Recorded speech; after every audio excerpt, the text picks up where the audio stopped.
Today we're going to be talking about checklist, and that's probably the single most training that I conduct. First of all, since the last time I created a checklist for Centermac, the CAR, the zip form, has a new form known as transaction checklist, and we'll talk about that one.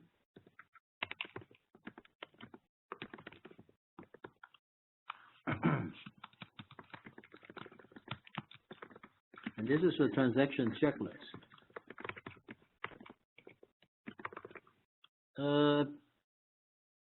It has a 06 date. I suppose it's been around for a long time.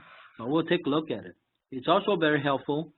Now, if you're the listing agent and you're working on the transaction checklist, this is something that you can use as a guide. Okay? Say, for example, I'm doing a checklist for 701 whitewater.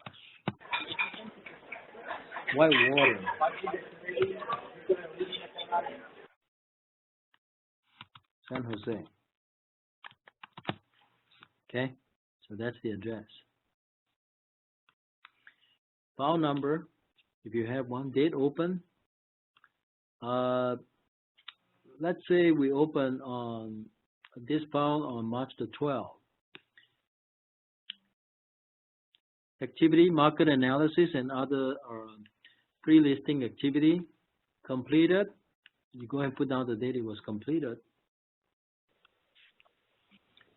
Order property profile. This is something that you do when you sign a listing. So you get the listing agreement. Sometimes we order the property profile even before we have the listing agreement. Say, for example, you're in the Northern California area. You can contact Lucy Grespo to get the property profile even before you got the listing signed. But that's totally up to you. Worst case, you want to you want to order it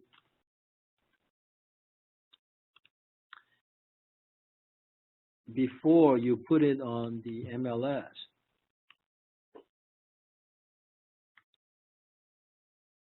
You see, this checklist here actually puts the ordering property profile before you give the seller a residential listing agreement. Okay? Why don't you turn that off? It's pretty annoying.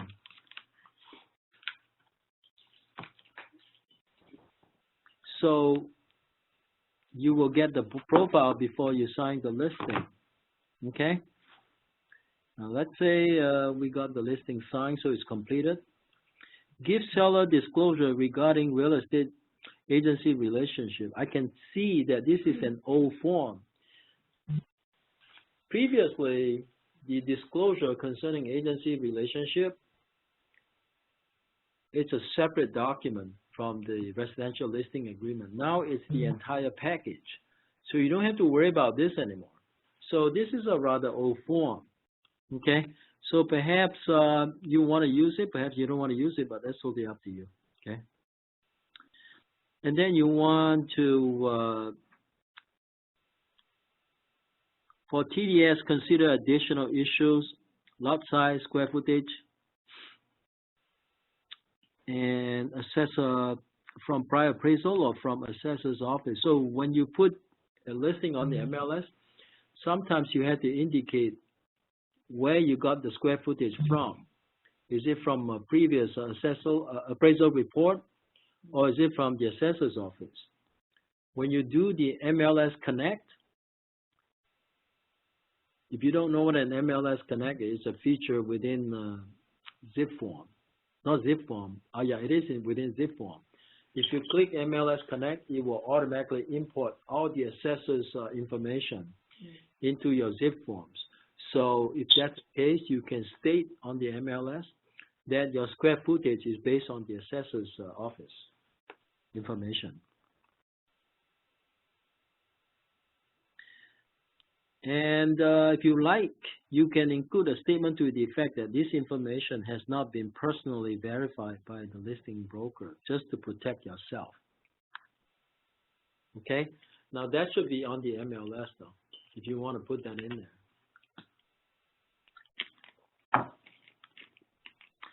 And then you need to verify if there was a death within the last 3 years. So this is kind of like a reminder. Flood disaster insurance, so you need to know if you are in a flood zone. And then you need to know if there's mellow roofs, okay?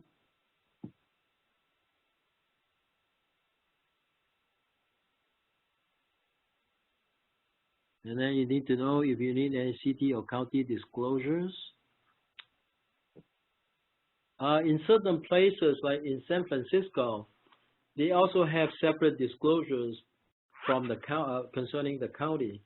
I think San Mateo may have that as well. So for each county, there might be a separate disclosure document. Usually you can get it from the local board. You may be able to obtain this type of disclosure documents from the local board. In Southern California, we seldom have this type of situation, but in Northern California, we have all kinds of disclosure, either from the cities or from the county. Say, for example, when you go to transact in Berkeley, City of Berkeley may have certain disclosures that they want you to provide to the buyer. Okay, so these are unusual disclosure documents that you have to discover if you are doing transactions in certain cities. Okay, so if it's the first time doing it in certain city, you might want to find that out when you are doing the listing agreement with the seller. Okay. Mellow rules, you know what's the best place to find out if a property has mellow rules? Is the property tax bill. Property tax bill will tell you if the property is in mellow rules. Okay. Any other material facts concerning the property you have to discuss with the seller? Do you have any mold problem? Radon gas is something that we don't talk about. Okay. However, there is radon gas and mold notice and release agreement form. It's called the SSD form. So if you have radon gas, that's the form you want to use.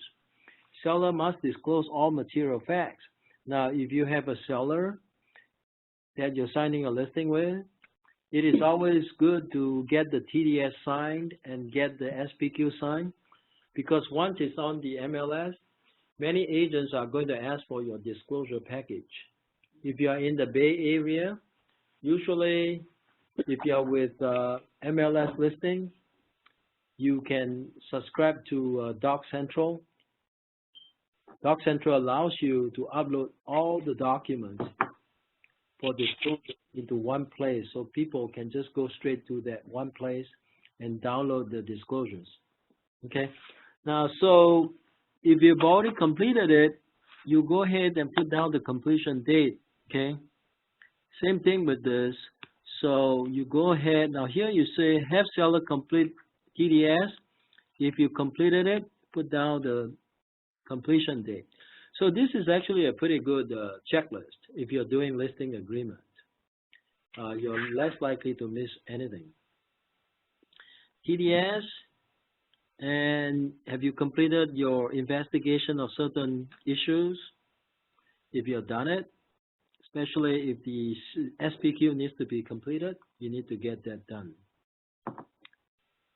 If seller is providing TDS, have the seller complete the SPQ.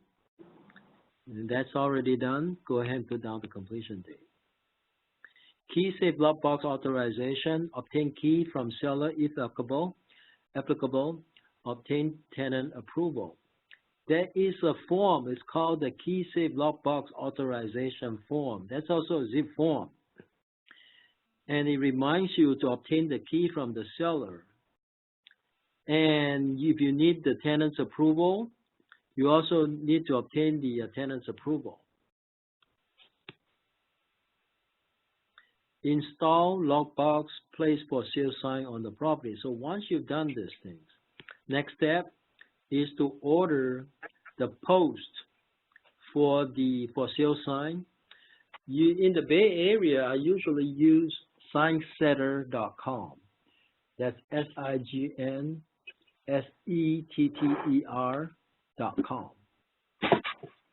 I have an account with them. So you go to their website and you establish an account, okay? And then each time that you need to have a post installed, all you got to do is to go to their website, place the order for the post. Usually they will install the post within 48 hours of your request. And they are very inexpensive. There is no need to buy your own post. It is so inexpensive, it's not worth the time and hassle to install your own post. Very inexpensive. Less than $100 for a few months of renting. Okay? I think I only paid like $50 on my last one. And they don't charge you by duration. That's right. They don't charge you based on time. Basically, one-time installation and one-time removal. You can hold on to it as long as you want. I've never tried a year. I've tried 6 months. Okay. Installation and remove is 1 fee only. That's right. Okay.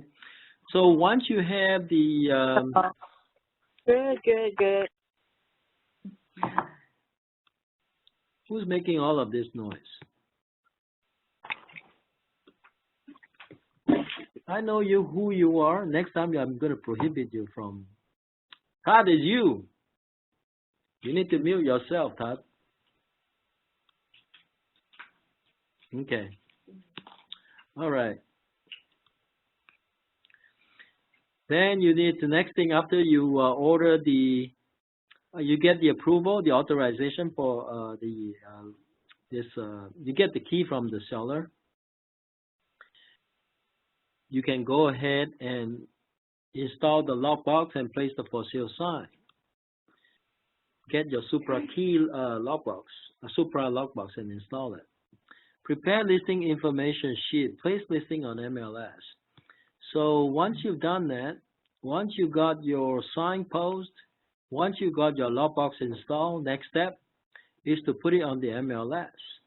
Check MLS listing for accuracy if applicable. Have seller complete seller instruction to exclude listing from the multiple listing service. Usually I have the seller sign this form the same time I get the signature on the listing agreement. It's not one after the other. But this is to remind you that you need to do that. Because sometimes the property may not be ready right away. There's an MLS rule that says you're supposed to put it on the MLS within 48 hours or 72 hours, depending on which MLS you use. So if you're not ready to put it on the MLS within 48 or 72 hours, you need to sign the seller instruction to exclude the MLS from the MLS form. And on that form, you are supposed to state what date you will put it on the MLS. But if you don't have this situation, then you can skip this form. Next, prepare, classify ads, brochures, and promotional flyers. You know, whether you want to run your ad, spend the money is totally up to you. I would normally do that. And, you know, whether you want to print brochures or not, well, depends on what kind of listing you have. I don't normally do that. Promotional flyers, for sure, you need to do. So once you've done that, you put down the date you completed it. Okay? And then next day, you need to set up brokers, caravan, and open house. Now, if you put your property live, my recommendation is don't put your property live until you're ready for the open house. Because if you're not ready, you put it live, you will have too many days on the market. You want to minimize the number of days on the market. So like in Sweeta's case, we put it on the MLS live, and then we have the open house like within a week. And before we get to the open house, we did door knocking for 4 days in a row. Okay, so we did all the door knocking several days before the open house to make sure everybody is there. As many buyers as we can find, any nosy neighbors as we can find to show up for the open house. We don't care if they're nosy neighbors. We want their warm bodies to be there. We don't care if they bring their kids along, grandparents along. I don't care. As many people as possible. Okay, got that? Okay. Now the broker caravan is basically, now in our case, Sweeta also did something. She set up a broker tour on Thursday. In Silva, the broker tours are held every Thursday. So you have to plan ahead. If you're going to do your open house on Saturday and Sunday, make sure you plan ahead and schedule your broker tour like Thursday, a couple of days before your open house. Keep everything tight. Keep everything tight. Okay? All right?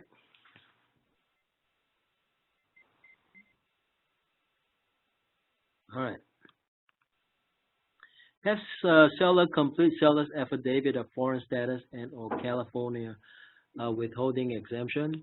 Now this is there is a standard form for that. In Southern California, that is usually taken care of through the escrow. We don't usually have to fill out this form if you're in Southern California. In Northern California, it's a little different. Many broker agents are accustomed to wanting to have this disclosure as part of the disclosure package. So if you're able to do it sooner, do it sooner. Okay? That's why it's on the checklist. Make sure you get it done. This is the form. It's called the FUPTA. FUPTA disclosure.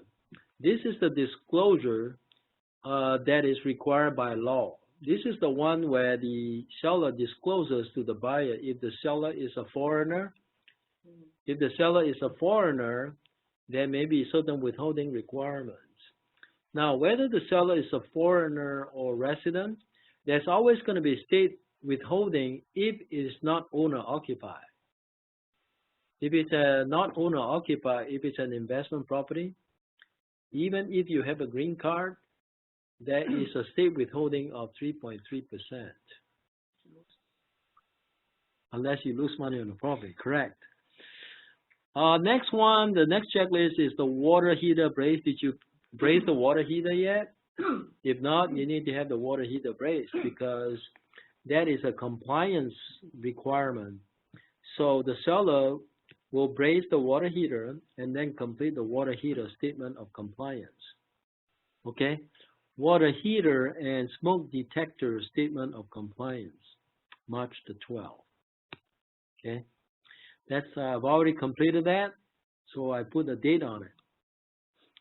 And then you also have the smoke detectors. Check local law for compliance. I think these days is required pretty much throughout California, smoke detector. So you're going to have to do that. You don't have to check for local law or for compliance. Okay? And then it says your property is SFR or factory built housing, have seller complete water heater and smoke detector statement of compliance. So in other words, for SFR, it's mandatory. For other type of property, it may not be mandatory. There is a chart actually to decide if you need one or not. That chart is actually located in, if you go to the agents folder,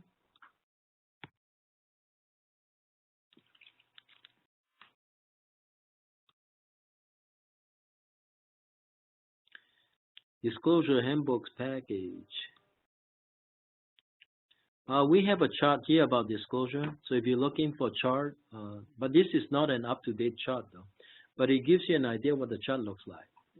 So if you want an updated chart, go to the car website. Okay, this is not updated. This is an old chart. Maybe later on when I have time, I'll update it. Okay. All right, so that's completed. Carbon monoxide detector. Seller must know presence of detectors on TDS. The seller have to indicate on the TDS whether they have smoke detector or not. That's a requirement. But it is a requirement whether the seller discloses or not. Give seller the combined hazards book, includes the homeowner's guide to earthquake safety, environmental hazards, guide for homeowners and buyers, and protect your family from lead in your home.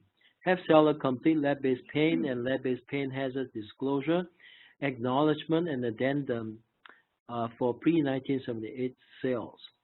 Give seller the commercial property owner's guide to earthquake safety. If property built of cinder blocks, you give it to the seller and then the seller provide it to the buyer. But usually the way we do it, we as listing agents just go and email the PDFs to the selling agent.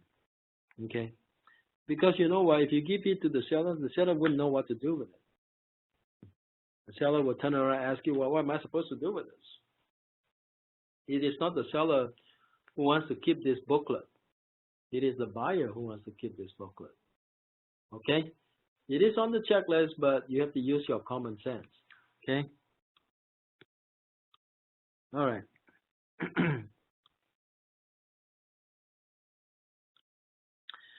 Next, you need to find out as part of the checklist.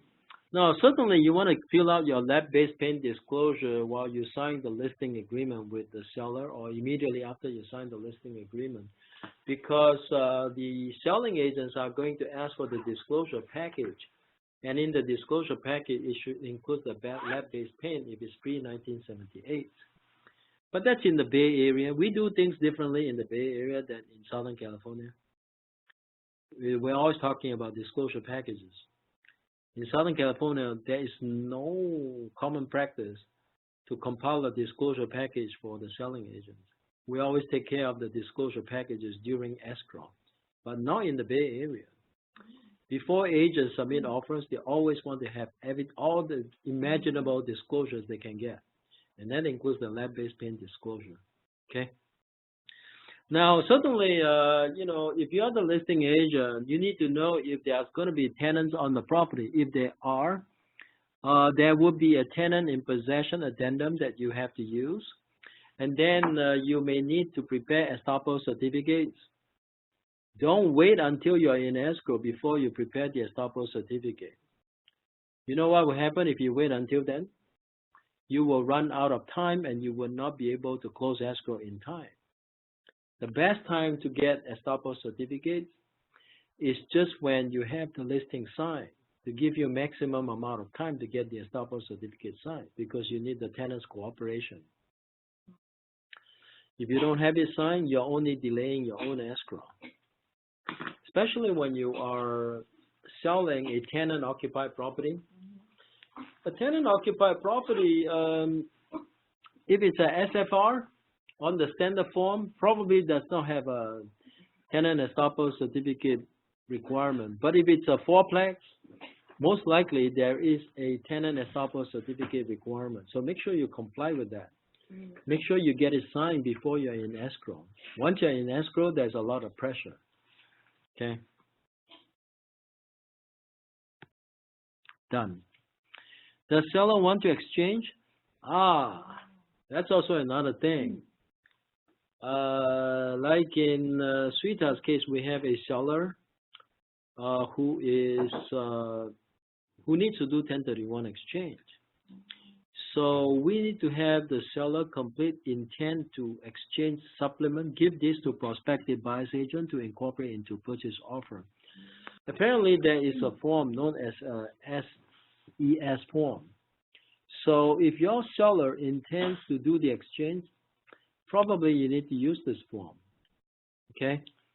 So make sure you get that signed, even at the listing agreement signing stage. You might as well get that signed sooner. Okay? So that's done.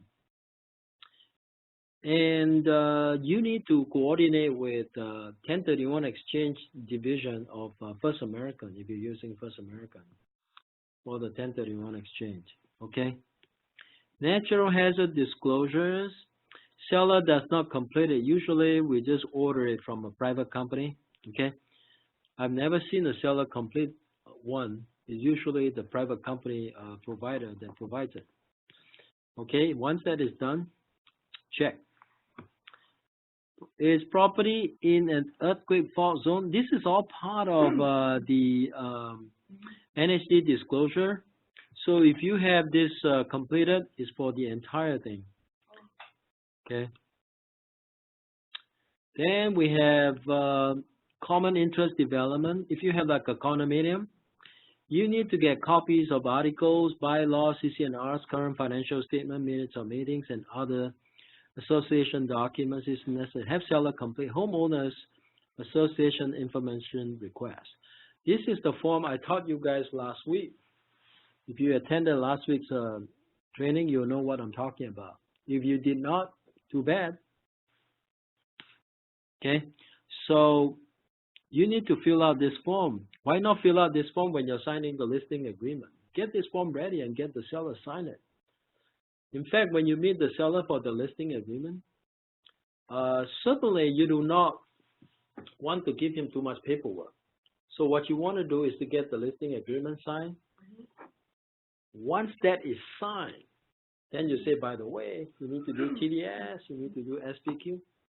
Don't throw a whole bunch of paperwork at the seller. You do that after the listing agreement is signed. Give him as little paperwork as is necessary to sign the listing agreement. What did you learn from 7th level? You want to email to him to have him e-sign, or you want to have face-to-face meeting with him and then have him sign? What might happen if you email to him? Best face-to-face. If you want to email, at least you call him on the phone and go through the form. Don't just email and say e-sign. Okay, you might end up with a situation where the guy becomes uncomfortable. He just wouldn't sign. Now you got a problem, right?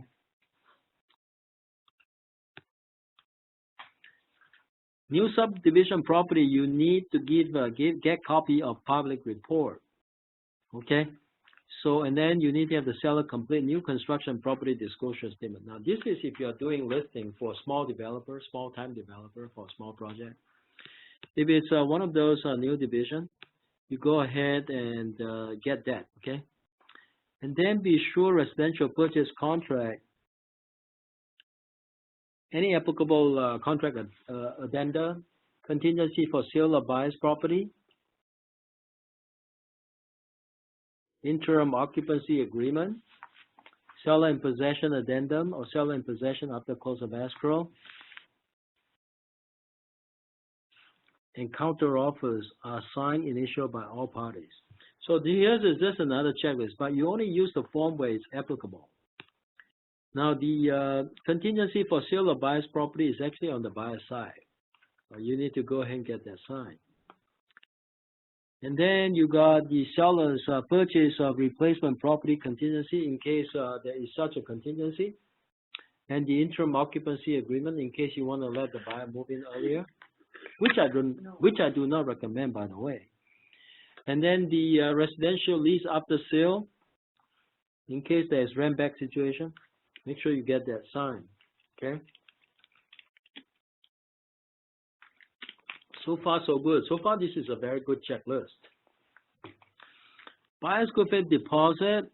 Now, usually you want the buyer to wire the good faith deposit into escrow within 3 business days after they sign the purchase contract. So you have to follow up. You have to follow up. Now, this thing about trust account, usually we don't involve a broker anymore. We just immediately we just ask the buyer to wire the good faith deposit into escrow. If you come to me and say, Kenny, here's the buyer's good faith deposit check, I will just smack you on the head. We don't do that anymore. Don't ever ask your buyer to write a deposit check. It's not done anymore, okay? Deliver all the above forms to escrow. This one is not very accurate. Escrow doesn't care about seeing the disclosure. I'm telling you this. Escrow do not want to see disclosure package. It's not their job to keep the disclosure document. What does escrow need? They need the purchase contract. They need any terms that might affect the contract, such as all the contingencies, and any addendums that could affect the contract, such as rent back. They need to know the terms of the rent back. They also need to have the FIPTA disclosure if you have any, but do not give other kinds of disclosure documents to the escrow. And the way we normally do it is that deliver the above forms to escrow. Usually, when we contact escrow, first thing we give them is just the purchase contract. We don't care about the other documents. Those will be given to them later on. Give the buyer the completed TDS, of course. That's during escrow. Oh, actually, that is done before escrow is open in the Bay Area. And then some listing agent insist the buyer sign off on all the TDS and all the disclosure documents before they even let the buyer submit an offer. That's very common in the Bay Area. Give the buyer the combined hazards books, the lead-based paint disclosure. That can be done during escrow. Give the buyer the property transaction booklet. Obtain a signed copy of the disclosure concerning agency. See, this is so old, 2006. That's the way business is done in 2006. However, quite a number of things in here that are still valid. Say, for example, the combined hazards booklet, the property transaction booklet, it's not required by law to give the buyer the property transaction booklet. So never mind about that.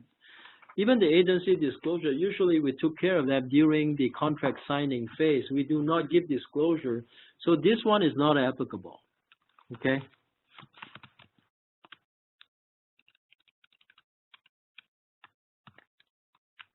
Okay? Do not use this one. By possible representation, now it's a package.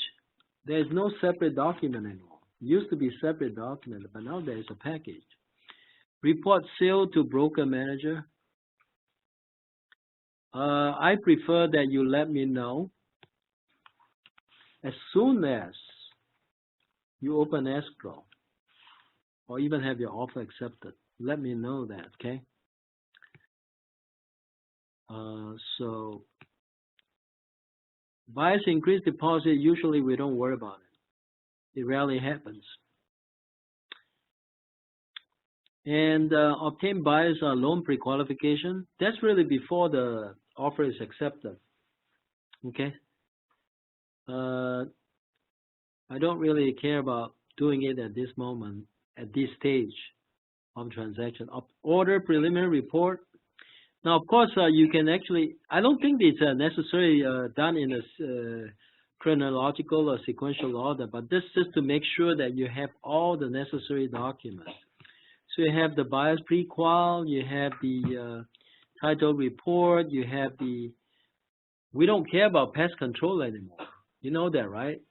We don't care about pest control anymore, so we'll skip pest control, okay? Now, any retrofit report, if the city requires it, yes, certain city requires it. So if you find out the city requires any retrofit report, make sure you deliver it to the buyer, okay? Buyer's request for repair. That's not a mandatory thing because sometimes the buyer does not request for repairs.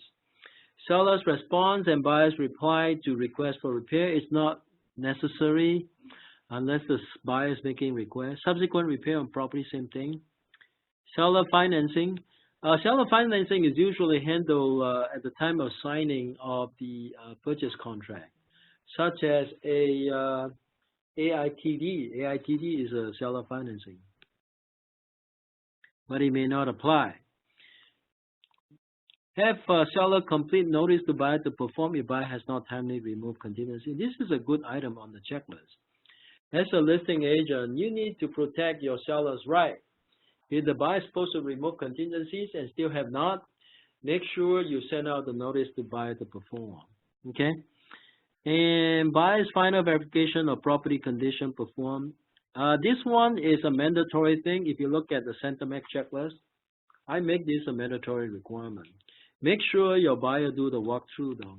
Okay, that's very important. And have the buyer sign off on the condition of the property. All disclosure booklet forms given to buyer. That is the listing agent's job to make sure all of that. So he will check his folder to make sure that everything has been given to the buyer as far as the booklets, and the disclosure documents. Okay,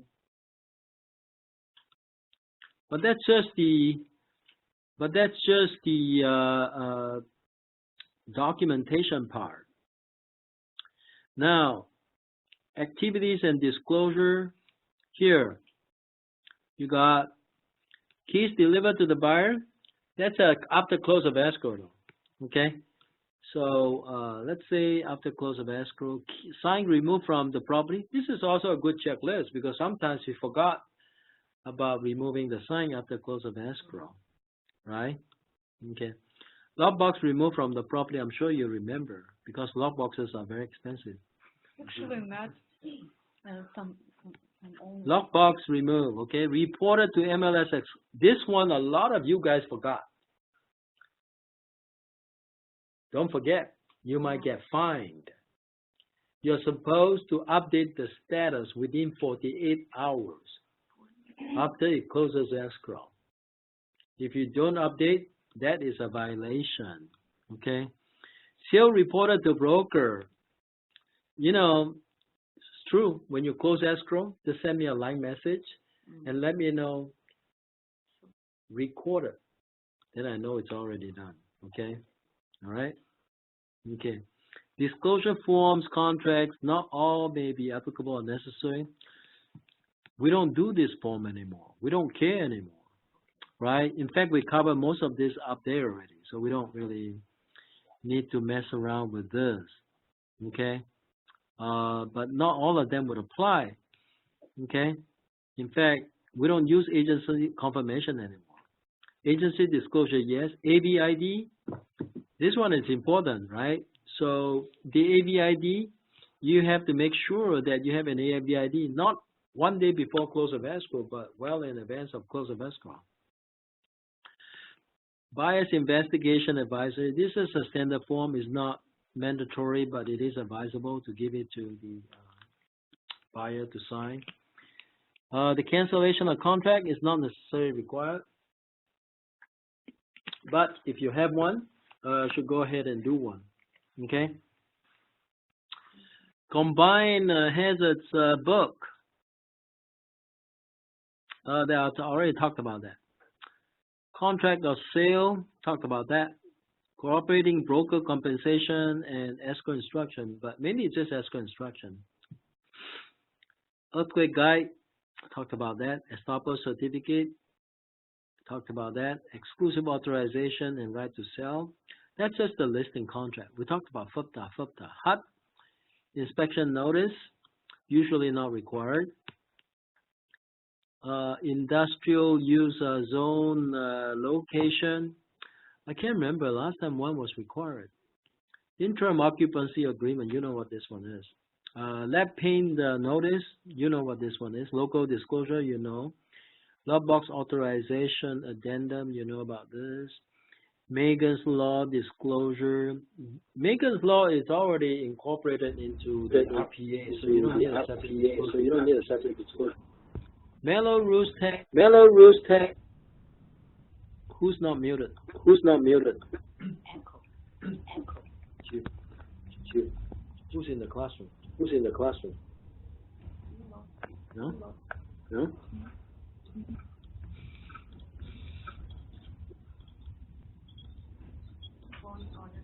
I think it's a problem.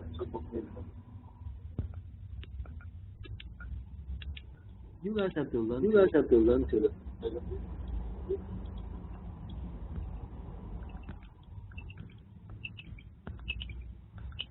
No, it's just the classroom. Who's Huh? Oh, Lawrence. Hey, Lawrence. Lawrence. 你要学会。他不会经营，问题是他是新人，他不知道。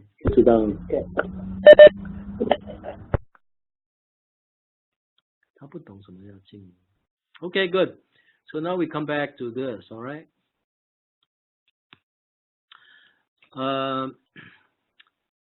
The mode disclosure, if you have mode, of course you want to have the mode disclosure. Military ordinance location, if you are in that zone.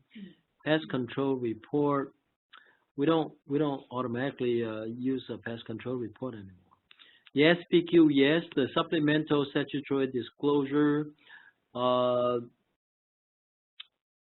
We don't really need to have this in our file, but we definitely need the SPQ and the TDS. Verification of property condition. That one I make it a mandatory form. Water heater and smoke detector statement of compliance, that is mandatory. Okay. Now, as far as the subdivision condominium disclosures, you have the homeowner association information request. I made it a mandatory form if it's a condominium. Now, the articles, usually that's provided by the HOA or the management company. So the seller doesn't have to do it, but the seller have to pay for it. We don't worry about blanket encumbrance release. Bylaws, that's provided by the HOA. Current financial statement, that's provided by the HOA.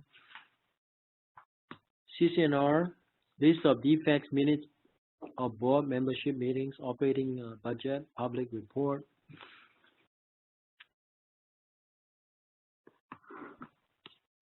Public report is not necessarily provided unless it's a new subdivision. If it's existing subdivision, it's mainly just the article, the bylaw, the financial statement, CC&R, and the list of defects, operating budget, rules and regulations, statement of assessments and fees, statement of residency restriction based on age. I talked about that the last time. Study of reserve, I also talked about that the last time. Okay, so this is from the listing agent side. We have this is actually a pretty good checklist, but you need to know how to use it though, because it's outdated. Centermac has actually an easier one that I usually use. Okay, if you want a quick, easy to use checklist, use the one for Centermac.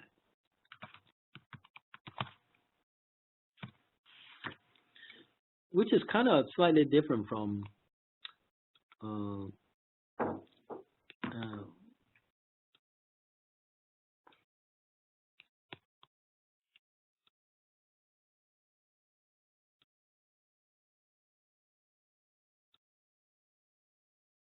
this is the one I just created. That has a few updates, okay? That is slightly different from the checklist provided by the zip form. As you know, as a Centermac agent, I have all my agents create 6 folders: client info, interim, contract, escrow, disclosures, inspections. And then you have a description of the type of documents that go into each type of folder. For client info, we have the miscellaneous items that pertain to the client, property, photos, bank statements, and other pertinent information about the client and the property.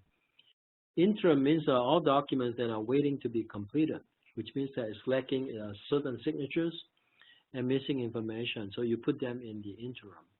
But once they have been completed, you move them to the relevant folders. If it's contract-related documents, you move them into the contract folder.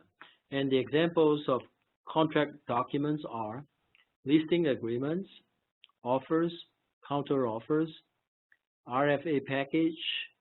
The RFA package has the offer, the agency disclosure, the possible representation of multiple parties, and the buyer's advisor.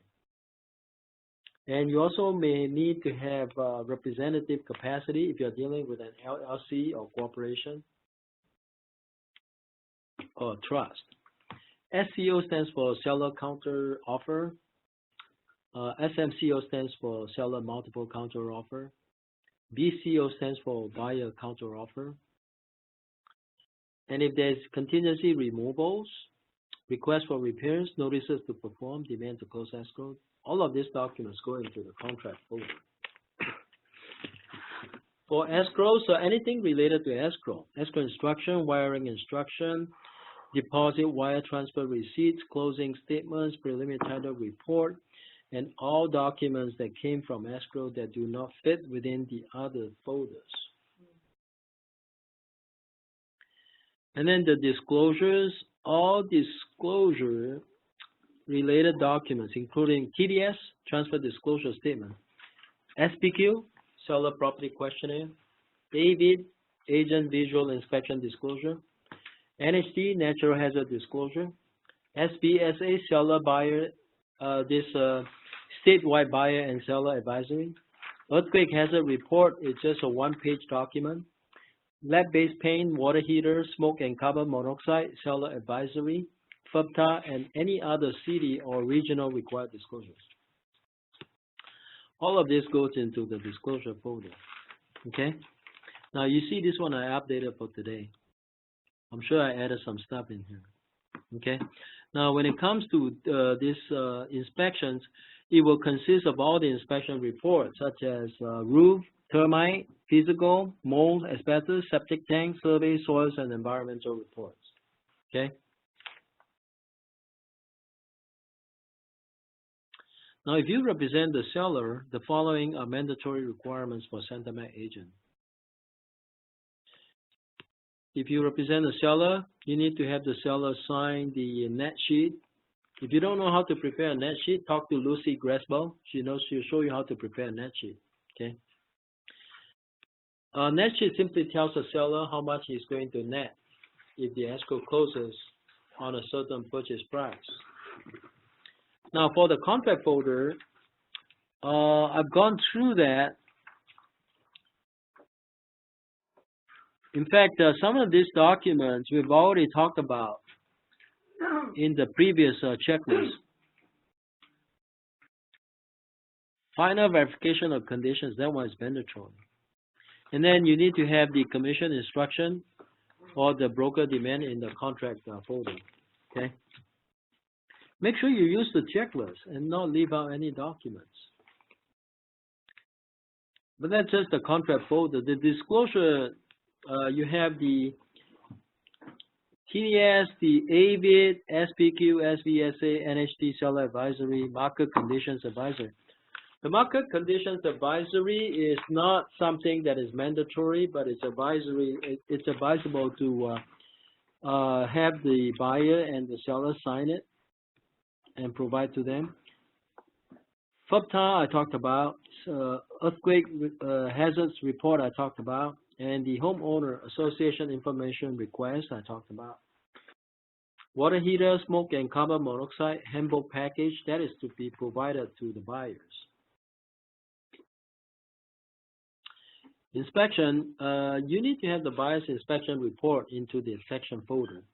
If the buyer decided not to do inspection, you need to make sure the buyer signed the inspection waiver. And this is something new that I added. It's called the receipt for reports. So this is to protect yourself in case the buyer later on argues that you did not give him certain reports or certain disclosures, but he's already signed this receipt. That proves that he has received these documents. This is new. This one I just added. What is that receipt for? It's in zip form. You can take a look. Okay. Escrow, will be just escrow instruction, preliminary title report, seller's closing statement, and deposit wire confirmation. When you represent the buyer, these are the mandatory documents. You need the proof of funds and the pre-approval and the CMAs in the client folder. You're supposed to go through the CMA with the customer. Okay? Don't ask me what CMA stands for. I forgot. You're in trouble if you ask me what CMA stands for. Ah, yes. Okay. Okay. All right. Contract. Anything that we did not talk about? Yes, there is. Buyer non-agency agreement when we don't represent the buyer. However, let's say, for example, you're a listing agent. You have been approached by a buyer, and the buyer is not represented. The buyer said, well, the reason why I want to use you is because I think you can help me get the property. Do you need to represent this buyer? What if you say, no, I'm not representing you, but I will prepare the offer for you to sign. Can you do that?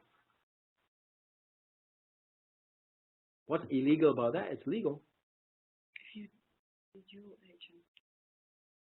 I can say I don't do dual agency, but if you want your buyer, you want to submit an offer through me, I will provide you the form.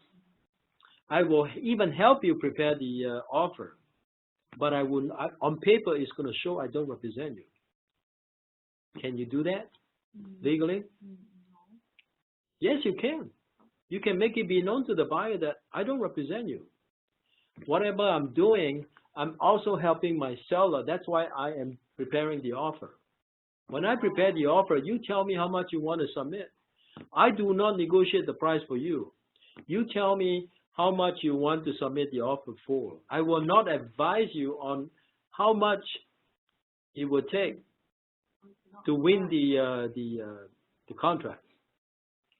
In that case, do you get commission?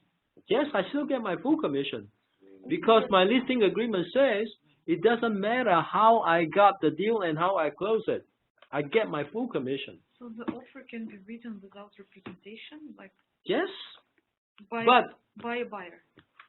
Like, I mean, What's the benefit? benefit is I don't have any liability toward this buyer. I don't have any fiduciary duty toward this buyer. So I don't have to advise him on waiving the inspection condition. I don't have to advise him whether to remove the loan contingency or not. That's his problem, not mine. But what's the incentive for buyer to win. to identify? Because such you an know agent? why? I'm the listing agent. I set the rules. I don't want to do dual agency. Why can't I do that? Oh. You still get a full commission. I still get my full commission. Of Do you course, there may be. recommend us to do that? I don't recommend anything because you know why? There is some business decision involved. Okay? Because you know why? I think also you need to find out who your buyer is. If your buyer is an agent, do you need to represent the agent? No. Would you be stupid enough to represent the agent if your buyer is an agent? Or do you want to sign the buyer non-agency agreement? Of course, you sign the buyer non-agency agreement. Why do you want to represent an agent as his or her agent if he already knows what he's doing? Why do you need to do that? You don't need to do that. Just have the buyer sign the buyer non-agency agreement. You still earn the same amount of money. You get the same amount of commission, whether you represent the buyer or not. That may be a good situation where you probably need to do a buyer non-agency agreement. Let me ask you this. Would you be stupid enough to represent an agent as a buyer's agent? Yes. That's a stupid decision, isn't it? Yes. If the buyer's name is truly showing us that agent's name. No, they have to disclose to you anyway. They have to disclose to you that they are a licensee. And usually you ask them, are you an agent? Because if that person is an agent, you don't represent that buyer, period. Who will be stupid enough to represent a buyer who's an agent? What do you gain out of it? Nothing. You earn the same amount of commission.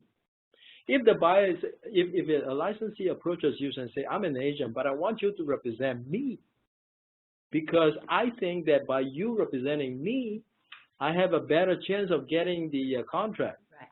This is what I say to the buyer's agent, the buyer who's an agent. I don't have to represent you, but you do not need an agent, because if you don't have an agent, I do not need to split my commission with anybody. Right? If you don't have an agent, I don't have to split commission with you. I'm not splitting my commission with you if you're acting as a buyer. You already know what the heck you're doing. Why should I split my commission with you? If you want to win the bid, if you want to encourage me to submit your offer, I will not be your listing agent. I will not be your selling agent, because I have absolutely nothing to gain. Can you tell him, like, if I'm going to help you to get, I will take 25%? No, that's unethical. You will be disciplined for that. Oh, really? You will never deprive an agent of the right to earn commission. You can say, I do not want to represent you. That's your right. You do not have to be a dual agent. That's your right. But you cannot say, if I represent you, I will make 25%. that would be stupid. That is the worst stupidity there is. You represent that person and you still get less commission?